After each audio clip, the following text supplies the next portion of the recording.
দক্ষিণ এশিয়ায় এবার জেনজি আন্দোলনের আঁচ পড়েছে ভারতে। শ্রীলঙ্কা, বাংলাদেশ, নেপালের পর নরেন্দ্র মোদীর দেশটিতেও আরব বসন্তের মতো এই বিক্ষোভের শঙ্কা জোরালো হচ্ছিল। শেষ পর্যন্ত বুধবার বিক্ষোভের আগুন ছড়িয়ে পড়ে লাদাখে। যদিও এই বিক্ষোভ হঠাৎ করে শুরু হয়নি।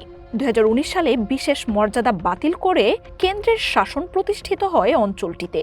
এরপর 6 বছর ধরে পূর্ণাঙ্গ রাজ্য ও সাংবিধানিক অধিকারের জন্য শান্তিপূর্ণ আন্দোলন, অনশন সহ নানা রকম প্রতিবাদ চালিয়ে আসছিলেন বাসিন্দারা।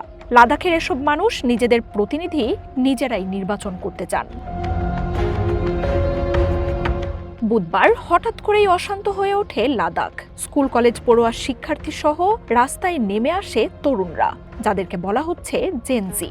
আগুন দেয়া হয় নরেন্দ্র মোদীর ভারতীয় জনতা পার্টির কার্যালয়ে, পুড়িয়ে দেয়া হয় বহু গাড়ি। আইন শৃঙ্খলা বাহিনীর সাথে সংঘাতে হতাহতের ঘটনাও ঘটে।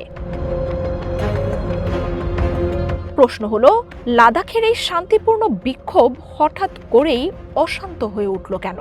6 বছর ধরে আন্দোলন, অনশন চললেও জেনজিদের দাবি শান্তিপূর্ণ আন্দোলনে কাজ হচ্ছে না।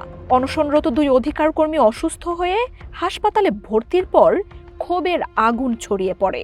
আন্দোলনকারীরা বলছেন, সরকারের মিথ্যে আশ্বাসে ক্লান্ত তারা।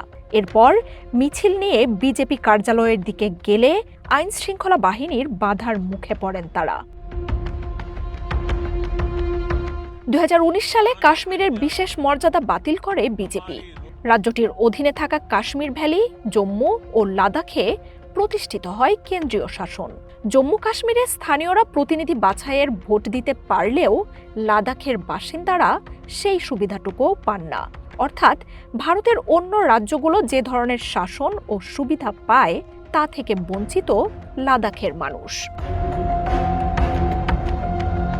একীভূত থাকায় আগে কাশ্মীরের কাজ পেতে সুবিধা হলেও এখন আলাদা হয়ে যাওয়া লাদাখে বেকারত্ব ব্যাপক বেড়েছে।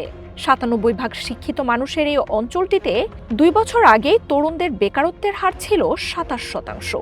এসব সংকট কাটাতে অঞ্চলটির জন্য এত বছরেও বিকল্প কোনো নীতি দেয়নি মোদী সরকার।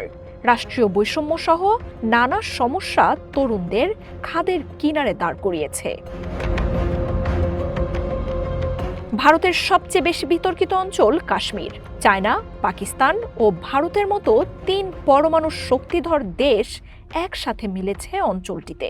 কাশ্মীরের পশ্চিমে পাকিস্তানের সীমান্ত, আর লাদাখের সাথে চায়নার সীমানা 1600 কিলোমিটার। বিমান ঘাঁটি, সরঞ্জাম সরবরাহ সহ নানা কারণে ভারতীয় বাহিনীর কাছে লাদাখ ব্যাপক গুরুত্বপূর্ণ। 2020 সালে এখানেই চায়নার সাথে রক্তক্ষয়ী সংঘাতে ভারতীয় বাহিনীর 20 সেনা নিহত হয়। এরপর থেকেই ভারত চায়নার সীমান্ত উত্তেজনার কেন্দ্র।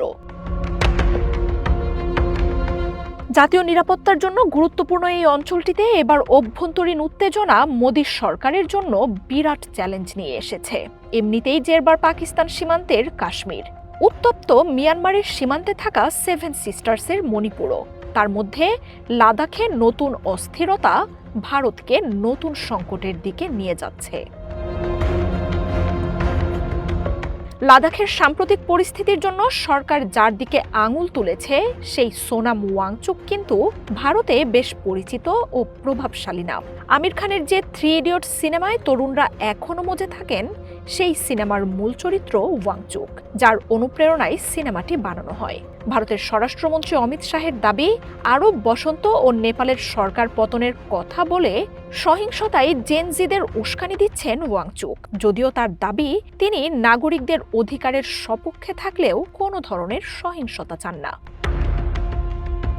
মার্জিয়া উপমা, ওয়ান ইন্টারন্যাশনাল ডেস্ক।